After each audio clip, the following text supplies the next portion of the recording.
Today, we're going to go through the quick and simple process of how to make your old oxidized headlights go from this to this. Let's get started. Before doing any sanding or anything of the sort, I'm starting off with clay barring the headlight to remove surface level contaminants, so that way it does not get mixed into the sanding process as we go through.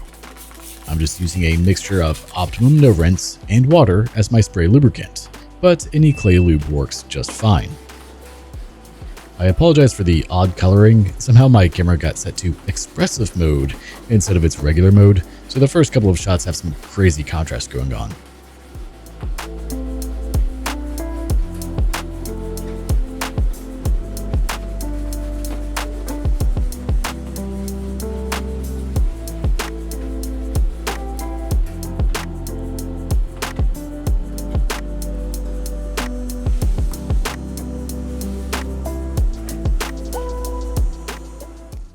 Once the headlight has been cleaned, I'm grabbing my random orbital sander and an 800 grit wet or dry sanding pad and sanding off the majority of the oxidation.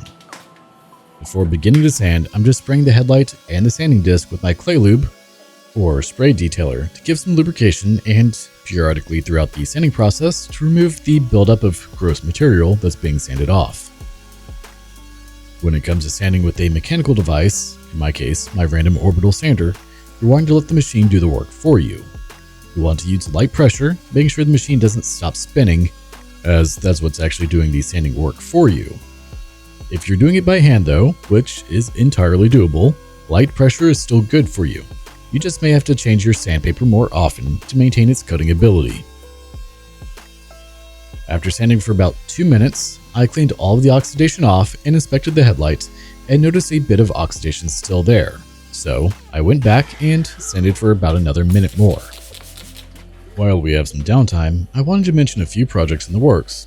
As always, if there's something you'd like to see done or have questions about, don't hesitate to put it in the comments below. For upcoming videos, we have the building of a fully and easily tiltable solar array that can be built with just basic tools. We have me finally fixing the other Panasonic GH5S that I bought, which will be replacing the power switch and potentially replacing the HDMI port. Once I finish building it, the build process for my little 4x8 trailer that I made, numerous videos on the Daytona 675 as I rebuild that, especially since the weather is manageable now, how to install a mini split air conditioner with very basic tools and things you can buy off of Amazon, some more random drone videos, and probably some small product review type things for things I've built or that I just enjoy. I also live stream gaming content and will also be doing some LEGO builds as well, so feel free to join me out here on YouTube or on Twitch whenever I'm live. Anyway, now that we have the oxidation removed, we need to refine the finish. You can go from 800 grit to 1000, then 1200, then 1500, or you can just spend a little bit more time with just the 1500 and not waste more sandpaper. We're doing the same process here as we did with the 800 grit. Just do a few passes with the 1500 grit sandpaper and a bit of water or spray lubricant and work the 800 grit sanding marks down to a finer finish. After you finish sanding, go ahead and wipe away the excess material and dry the headlight and inspect to see if it needs to be sanded more or if you can move on to the next steps.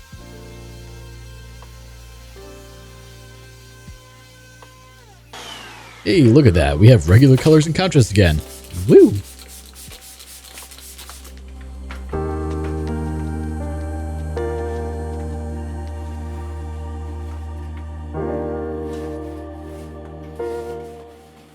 Now, depending on how you're finishing your headlights, you could potentially stop here. I personally don't like to, even when using a spray clear coat, as I can always see the sanding marks through the clear.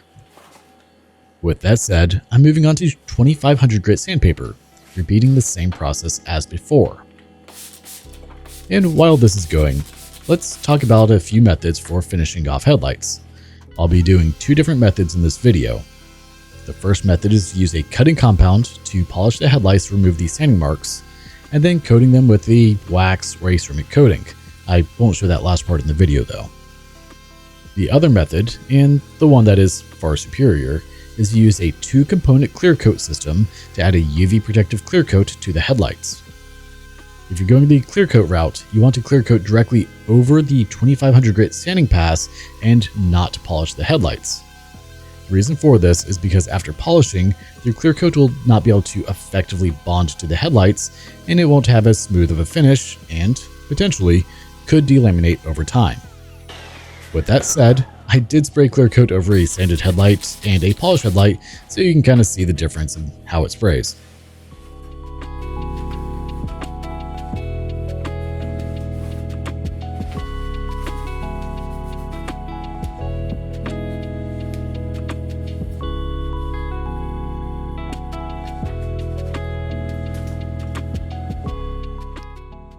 Moving on to the polishing stage, I'm using Meguiar's 110 Ultra Pro Speed Compound on a rotary polisher, just from Harbor Freight, with a Euro buff pad. A wool pad technically would have been a little quicker, but I really hate working with them. Starting off with 4 dollops of compound on the pad, spread it across the headlight before turning the polisher on, otherwise it will sling everywhere and make a huge mess. I was polishing at 1500 RPMs on this polisher and was able to get a beautiful result. Keep the pad moving as you work the compound across the headlight, as rotary polishers can quickly damage headlights, and paint for that matter. After doing 2 or 3 passes, add more compound to either the pad or the headlight directly, and rinse and repeat.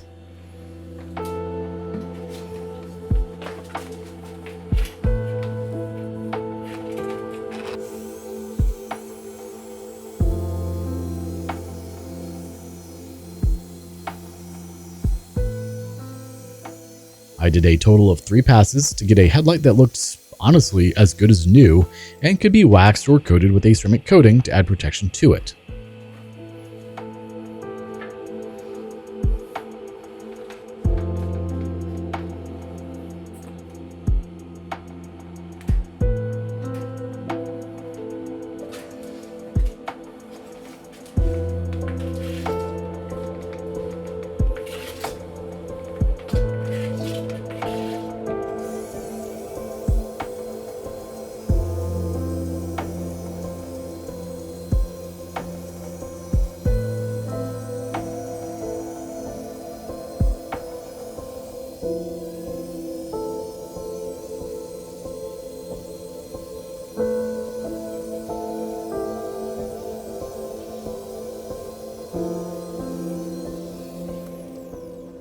Now, regardless of if you're going the clear coat route or the ceramic coating or waxing route, you'll want to remove any oils or residue on the headlight, and the easiest way to do so is to wipe it down with at least 91% IPA or isopropyl alcohol.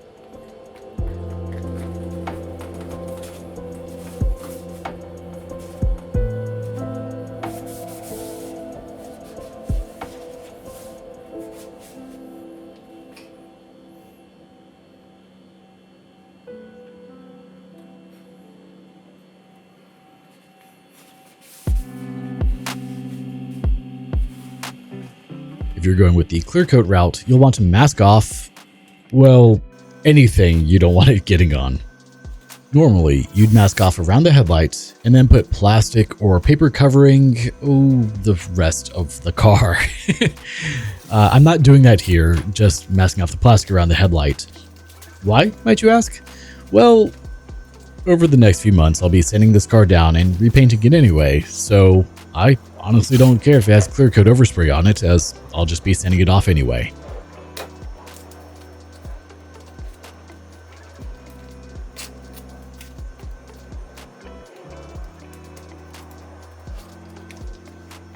You'll notice our perfectly clear headlight is now hazy again.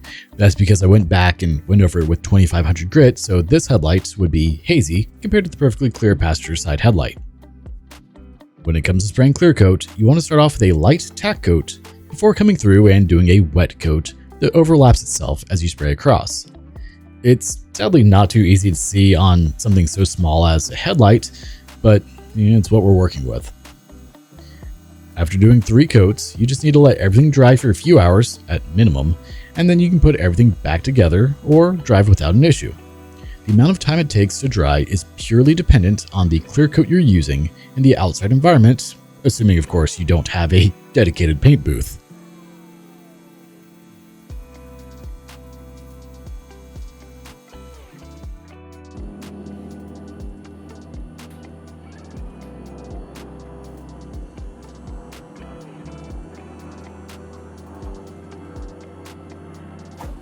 As always, if you like the content I'm putting out, make sure to like, comment, share, subscribe, and don't forget to hit the notification bell to stay up to date with all new content as it comes out.